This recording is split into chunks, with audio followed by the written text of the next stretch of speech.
सभी भाइयों को जय श्री राम।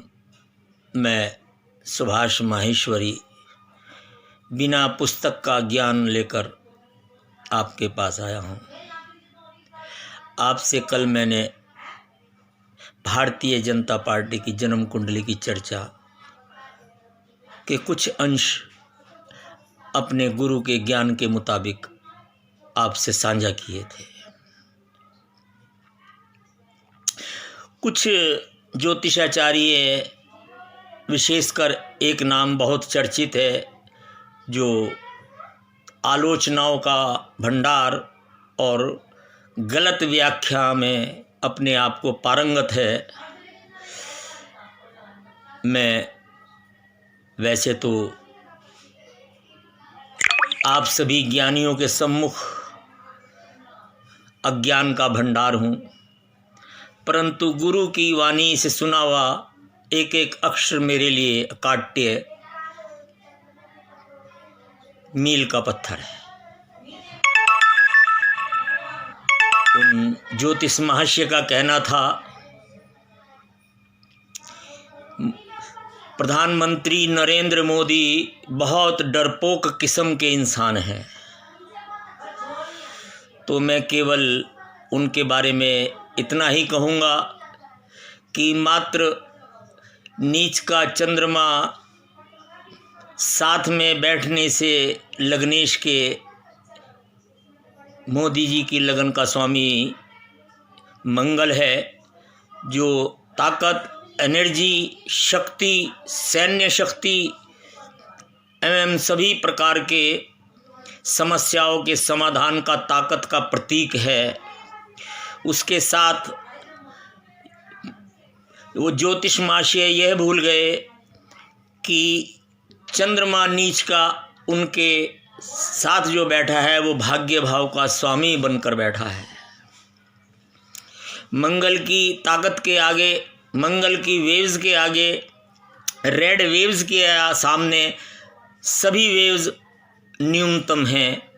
यानी सभी वेव्सों को नियंत्रण करने वाली केवल रेड वेव्स है। ये मेरा कहना नहीं है, ये न्यूटन ने प्रिज्म के प्रयोग से सिद्धांत बनाया है और दुनिया को बताया है कि रेड वेव्स कितनी शक्तिशाली होती है। तो वो महोदय इस बात को सुन लें कि नरेंद्र मोदी डरपोक नहीं, महान साहसी वीर, साधारण नहीं।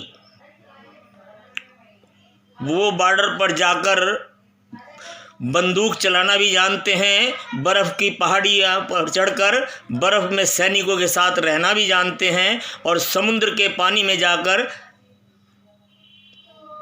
डूबी हुई द्वारका के दर्शन भी करते हैं। ये साहसिक आदमी कर सकता है, डरपोक नहीं। ये बात उनकी समझ में आ जानी चाहिए। भविष्य में कोई भी इस प्रकार की टिप्पणी ना करे जो ज्योतिष के ऊपर से विश्वास उठ जाए।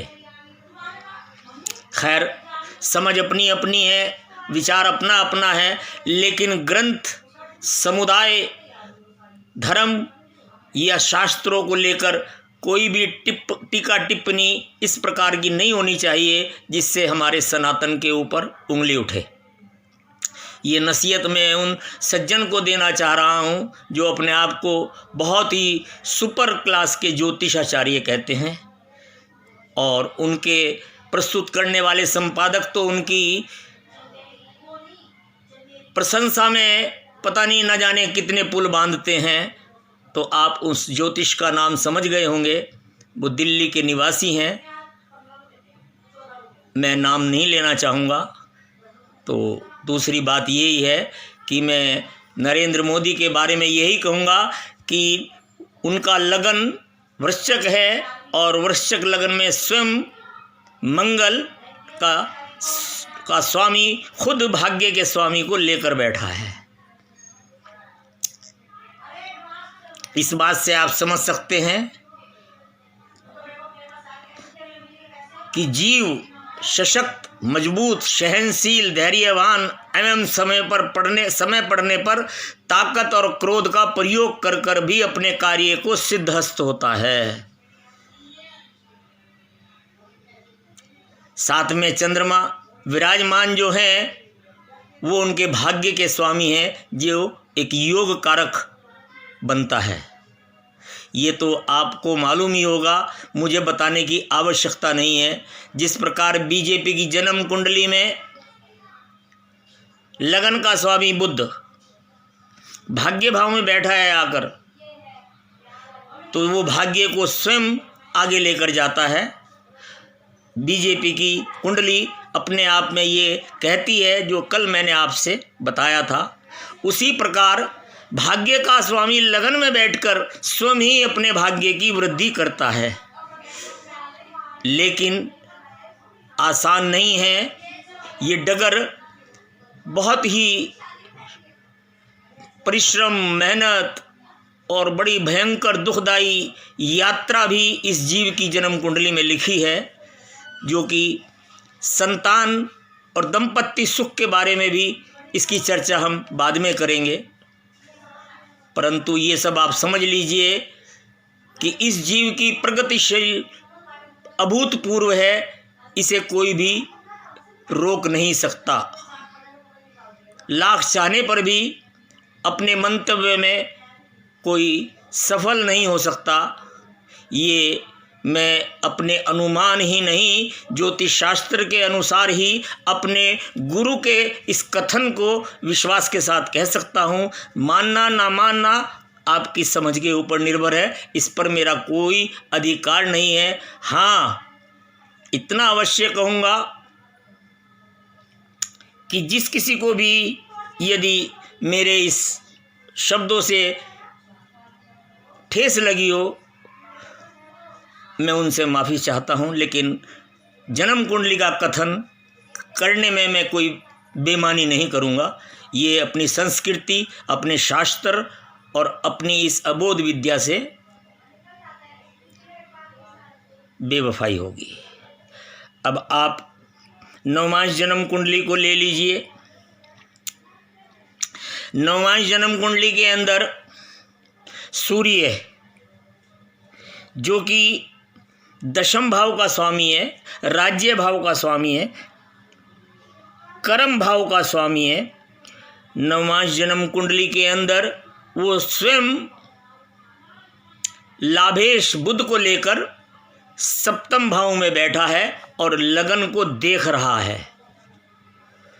अब इस बात से आप इस बात का अंदाजा लगा सकते हैं कि राज्य भाव से लाभ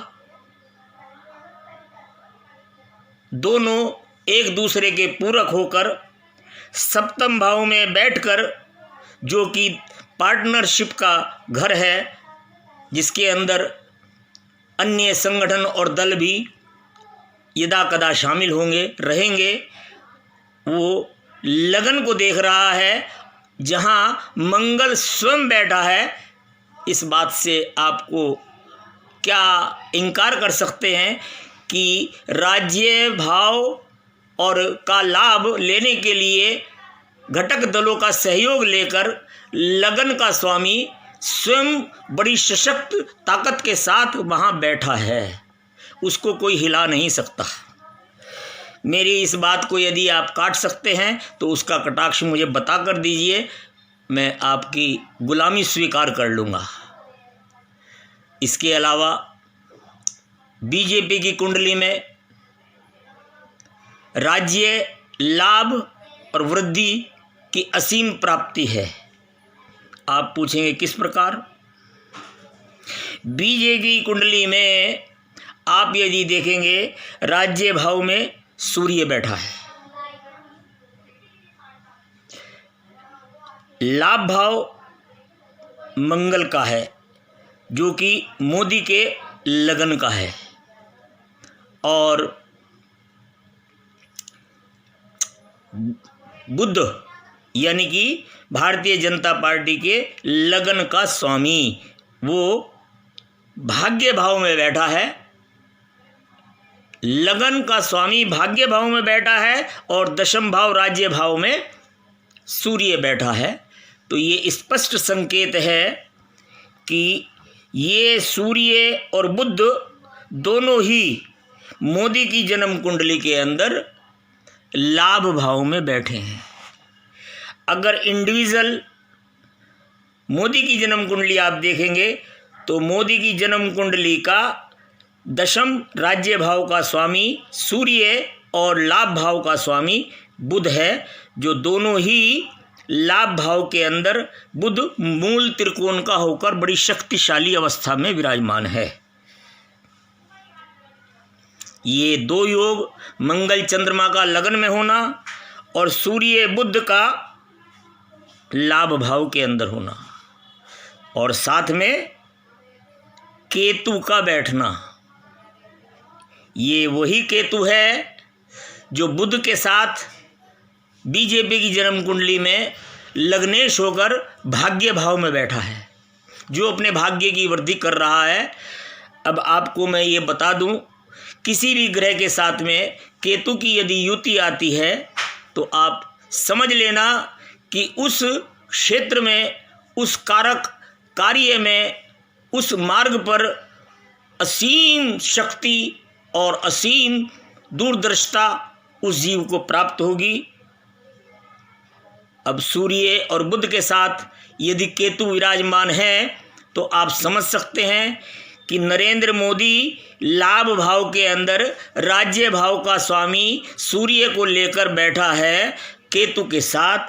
तो केतु बुध को यानी लाभ को, अन्य सूर्य को, दशम भाव को, राज्य भाव को, ख्याति को, प्रसिद्धि को, सम्मान को इस कदर इम्प्रूवमेंट कर देता है, इतना उच्च कोटि पर ले जाता है जिसकी आप कल्पना भी नहीं कर सकते। ये मेरे गुरु का कथन है।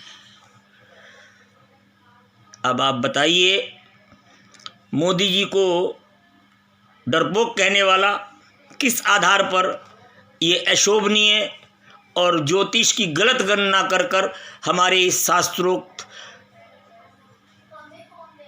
विधि को झूठा साबित करने के लिए आखिर ऐसा क्यों कर रहे हैं, ये मेरी समझ से बाहर है। मैं सच्चाई खोलना नहीं चाहता, परंतु मैं जानता हूं। पहली बार प्रधान सेवक यानी कि नरेंद्र मोदी ने प्रधानमंत्री की जो सौगंध खाई थी, सत्ता पर, कुर्सी पर काबिज होने से पहले 26/5/14 की वो तारीख थी।